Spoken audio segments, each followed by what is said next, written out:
ఎట్టకేలకు big boss సంచలనం సోనియా ఆకుల ఓ ఇంటి ఇల్లాలు కాబోతుంది. తన ప్రియుడు యష్ని పెళ్లాడబోతుంది. యష్ సోనియాలు పెళ్లి బంధంతో ఒక్కటి కాబోతున్నారు. బిగ్ బాస్ 8 సంచలన కంటెస్టెంట్గా హౌస్లో అల్లాడించిన సోనియా వివాహ నిశ్చితార్థ ఫోటోలు బయటకు వచ్చాయి. బిగ్ బాస్కి వెళ్లకుండా ఉండుంటే ఈ పాటికే సోనియాకు పెళ్లైపోయేది. ఆమె తన ప్రియుడు యష్తో పెళ్లి ప్రయత్నాల్లో ఉండగా ఆమెకి బిగ్ బాస్ ఆఫర్ రావడంతో హౌస్లోకి వెళ్ళింది. అయితే ఇప్పుడు బిగ్ బాస్ హౌస్ నుంచి బయటికి వచ్చిన తర్వాత పెళ్లికి రెడీ అయింది. తాజాగా సోనియా యష్ ఎంగేజ్మెంట్ ఫోటోలు సోషల్ మీడియాలో వైరల్ అవుతున్నాయి. నవంబర్ 21 గురువారం నాడు వీరి నిశ్చితార్థం బంధువులు స్నేహితుల సమక్షంలో జరిగింది. అయితే వీళ్ళ ఎంగేజ్మెంట్కు సంబంధించిన ఫోటోలు కానీ వీడియోలు కానీ వారు సోషల్ మీడియాలో షేర్ చేయకపోవడంతో అసలు ఇది రియలా ఫేకా అనే సందేహాలు కూడా వ్యక్తమవుతున్నాయి. ఇదిలా ఉంటే యష్ సోనియాలకు ఆల్రెడీ పెళ్లి ముందే ఫిక్స్ అయింది. నిజానికి బిగ్ బాస్ ఆఫర్ రాకుండా ఉంటే వీరి పెళ్లి ఎప్పుడూ అయిపోయేది కూడా. కానీ సడన్గా సోనియాకు బిగ్ బాస్ ఆఫర్ రావడంతో డిసెంబర్కి తన పెళ్లిని మార్చుకున్నారు. ఇప్పుడు బిగ్ బాస్ హడావిడి అయిపోవడంతో యష్ సోనియాలు డిసెంబర్ నెలలో పెళ్లి బంధంతో ఒక్కటి కాబోతున్నారు. అదలా ఉంచితే సోనియా పెళ్లి చేసుకోబోతున్న యష్కి ఇది రెండవ వివాహం కావడం విశేషం.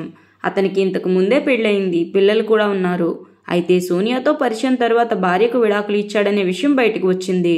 దీని గురించి అతను ఎక్కడా మాట్లాడలేదు. కానీ హౌస్లో ఉన్నప్పుడు సోనియా తన ప్రియుడి గురించి చెప్తూ అతనికి విడాకులయ్యాయనే విషయాన్ని ప్రేరణకి చెప్పింది.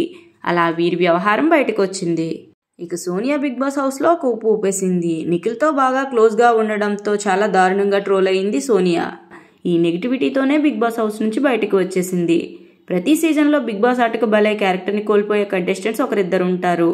అలా ఈ సీజన్లో బిగ్ బాస్ ఆటకు బలైంది సోనియా. అలాగే నిఖిల్తో పాటు పృథ్వీతో కూడా చాలా క్లోజ్గా ఉండేది. కానీ హౌస్ నుంచి బయటకు వచ్చిన తర్వాత నామినేషన్లో భాగంగా నిఖిల్నే నామినేట్ చేసింది సోనియా. అయితే సోనియా బిగ్ బాస్ హౌస్లో నిఖిల్తో క్లోజ్గా ఉన్నప్పుడు వాళ్లపై వచ్చిన ట్రోలింగ్పై స్పందించాడు ఆమె ప్రియుడు యష్. సోనియాకి తనకు 3 ఏళ్లుగా పరిచయం ఉందని, తన సంస్థలోనే కీలకమైన బాధ్యతలు చూస్తుందని, ఆ పరిచయంతోనే ప్రేమించుకుని పెళ్లి చేసుకోబోతున్నామని, ఆమె ఎలాంటిదో తనకి పూర్తిగా తెలుసని చెప్పుకొచ్చాడు. బిగ్ బాస్కి వెళ్లే ముందు పెళ్లి చేసుకోవాలని అనుకున్నామని, కానీ బిగ్ బాస్ ఆఫర్ని రిజెక్ట్ చేయడం ఇష్టం లేక వెళ్లాల్సి వచ్చిందని, బిగ్ బాస్కి ముందు సోనియా ఎలా ఉందో ఇప్పుడు కూడా అలాగే ఉందని చెప్పుకొచ్చాడు.